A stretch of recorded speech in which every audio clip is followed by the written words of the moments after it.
అందరికీ నమస్కారం. నేను శిరీష. ప్రస్తుతం మనతో పాటు ఉన్నారు ప్రముఖ ఆధ్యాత్మికవేత్త, జ్యోతిష్య వాస్తు పండితులు బ్రహ్మశ్రీ ఉమా మహేశ్వర సిద్ధాంతి గారు. గురుగారితో మాట్లాడదాం. నమస్కారం గురుగారు.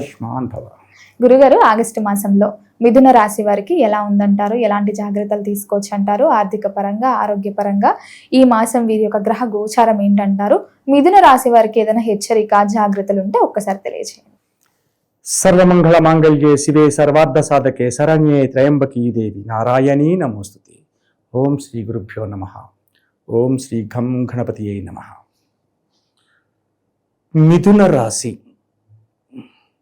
మిథున రాశి వారి గురించి చెప్పాలి అంటే చాలామంది చాలా రకాలుగా చెప్పుకొస్తున్నారు. మంచి పాజిటివ్గా చెప్తున్నారు, ఏదేదో చెప్తున్నారు, కానీ నేను చెప్పట్లేదు. మిథున రాశి వారి గురించి ఎన్ని చదువులు చదివిననేమి, ఎన్నెన్ని విన్నననేమి, హీనుడు అవగుణంబును మానలేడు, బొగ్గు పాల కరిగిన పోవునా మలినంబు విశ్వదాభిరామ వినురవేమ. ఇటువంటి పద్యాలు మనం మధ్య మధ్యలో జ్ఞాపకం పెట్టుకోవాలి. ఇప్పుడు ఇది నేను ఎందుకు చెప్పాను? ఇక్కడ మిథున రాశి వారు హీనులు అంటం లేదు. వీరి దగ్గరికి వచ్చే బంధు మిత్రవర్గముల వారు చేసే మాయలకు లోపడుతున్నారు. వాళ్ళ పట్ల జాగ్రత్తగా ఉండాలి. వారి పట్ల జాగ్రత్తగా ఉండాలి. ఆడు దుర్మార్గుడు తెలిసింది, హీనుడు అవగుణాన్ని మానలేడు. నువ్వు పచ్చగా ఉన్నావు, ఈ హీనత్వం కలిగిన వాడు వచ్చేమంటాడు, నువ్వు ఇంకేముంది, ఊర్వశి, రంభ, మేనక, తిలోత్తమ, అప్సరసవి, ఇవన్నీ ముఖస్థితి మాటలు. నిన్ను పైకి ఎత్తుతున్నాడు.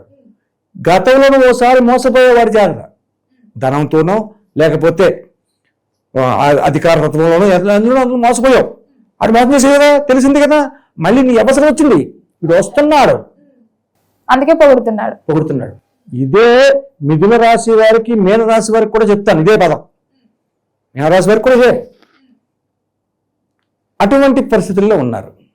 అయితే ఈ మిథున రాశి స్త్రీలు ముఖ్యంగా, పురుషులు కూడా, కానీ స్త్రీలైతే 70%, పురుషులైతే 50%, ఈ రకంగా ఉన్న పరిస్థితి. ఆరోగ్యాన్ని జాగ్రత్తగా చూసుకోవాలి. వీరి ఆరోగ్య పరిస్థితి ఏమాత్రమూ బాగోలేదు. కాళ్ళకి, కీళ్ళకి, నరములకు, రక్తమునకు, ఎముకలకు సంబంధించిన వ్యాధులన్నీ ఉన్నాయి, వస్తున్నాయి. ఇమిడి పరిస్థితి చలగటం లేదు. ఇటువంటి స్థితిగతులతో ఉన్నారు. కాబట్టి అయ్యా, మరి ఇవన్నీ రావడానికి గల కారణం ఏంటండి? ఒక రీజన్ కావాలి కదా. ఎందుకు వస్తున్నాయి అనేది ఈ మిథున రాశి వారి మీద రాహు గ్రహ దృష్టి ఉంది. ఆ గ్రహ దృష్టి వల్ల ఇదంతా జరుగుతుంది. ఈ రాహు అనగానే చండాల గ్రహము, అటు రాహుకేతువులకి చండాల గ్రహం అనేది ఉంది. ఈ రాహు అనగానే నాగదోష విధానం చూపిస్తుంది. ఇక్కడ ఈ నాగదోష విధానం చూపిస్తే ఆరోగ్యం దెబ్బతింటుంది. ఈ ఆరోగ్యాన్ని కాపాడుకోవాలి. అయ్యో, నాకు తలకాయ నొప్పి వచ్చిందండి, లేదా నాకు పన్ను నొప్పి వచ్చిందండి, ఆ పన్ను నొప్పి కదా పోద్దులే, ఏ బుగ్గుతో చూసుకుంటాను అని లెక్కకూడదు. దాన్ని ముందు శ్రద్ధ తీసుకోవాలి, జాగ్రత్త పడాలి. చిన్నదే అనుకుంటే అది పన్ను తీసేసేంత పరిస్థితిలో వెళ్ళిపోద్ది. ఏమంటే పన్ను గురించి చెప్తున్నారంటే మన శరీర భాగాల్లో ఏదైనా అవ్వచ్చు, ఏదైనా పన్ను పోతే రాదు. అవునండి, ఏది కన్ను పోతే కన్ను పెట్టుకోవచ్చు. సర్వేంద్రయానం నయనం ప్రధానం ఉంది, రైతే. కన్ను పోయింది, కన్ను పెట్టుకోవచ్చు.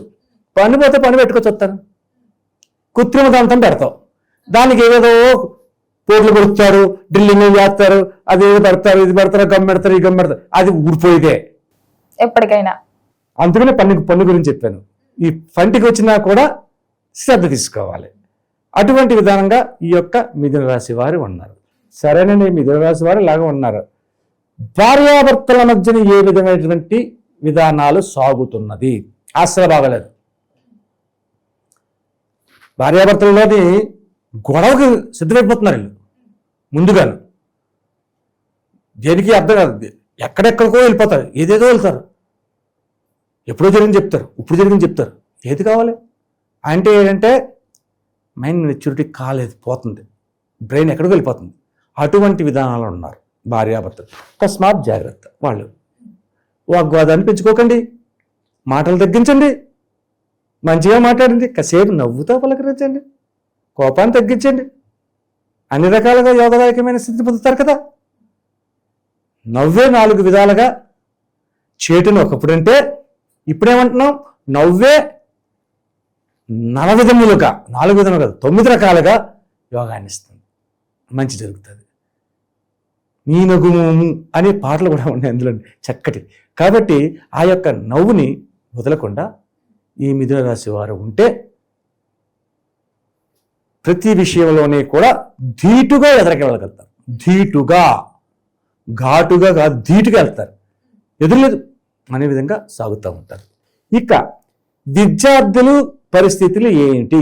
విద్యార్థులు చదువుతున్న వాళ్ళు బ్రహ్మాండమైన ర్యాంక్ తెచ్చుకోగలుగుతారు, చెయ్యాలనుకున్న పనులు సాధించగలుగుతారు, ఏదైనా అవలీలగా సాధించగలరు.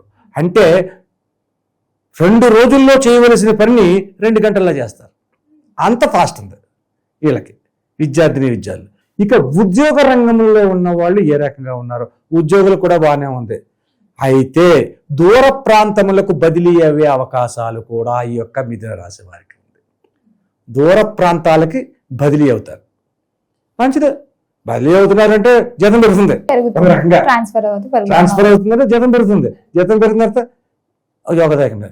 అలాగే స్వదేశంలో ఉన్నవారు విదేశ గమనాలు అతి జాగరూకతను వహించవలెను. దూర ప్రయాణం చేయాలంటారా? చేయండి, అభ్యంతరం వెళ్ళదు. విదేశీ యోగం ఉంది.